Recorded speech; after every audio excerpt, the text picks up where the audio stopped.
m'appelle Samuel Remermet, je suis prof à la HESS au Valais, à l'école d'ingénierie à Sion,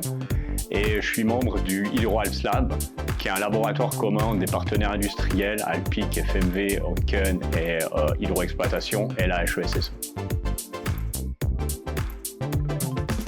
On a parlé de la modernisation des installations hydroélectriques. Ça fait pratiquement 15 ans que je travaille dans le domaine et c'est la première fois qu'on commence à parler du vieillissement de ces installations. C'est clair que c'est des installations qui ont des grandes durées de vie, mais comme toutes les autres installations mécaniques avec des composants qui sont certains matériaux, au bout d'un moment, on va avoir de l'usure, de la fatigue, de la corrosion.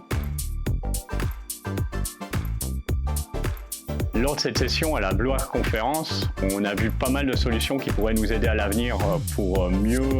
s'occuper des centrales hydroélectriques. On a vu que c'était possible de mettre des batteries et que ces batteries, elles allaient permettre, en absorbant ou en émettant de l'énergie à des bons moments, de réduire le nombre de mouvements mécaniques des organes des centrales, donc de limiter leur fatigue. On a vu aussi les possibilités de protéger certains défauts en installant par exemple un patch dessus et que ce patch nous permettrait de réparer la conduite forcée sans devoir arrêter la production.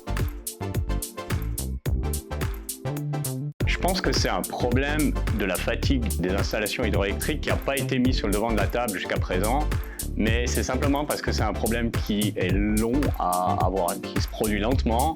et que jusqu'à présent, les installations qu'on exploite en Valais, par exemple, elles n'ont pas encore atteint leur durée de vie maximale. Malgré tout, je pense que tous les acteurs qui sont présents là se rendent compte qu'à un certain moment, il va falloir commencer à s'inquiéter de la durée de vie de ces ouvrages et puis que là, on a besoin de solutions novatrices parce que si on ne les a pas, le coût de réinvestissement qu'il va falloir pour réparer ou pour remplacer ces conduites forcées, par exemple, il va être très grand.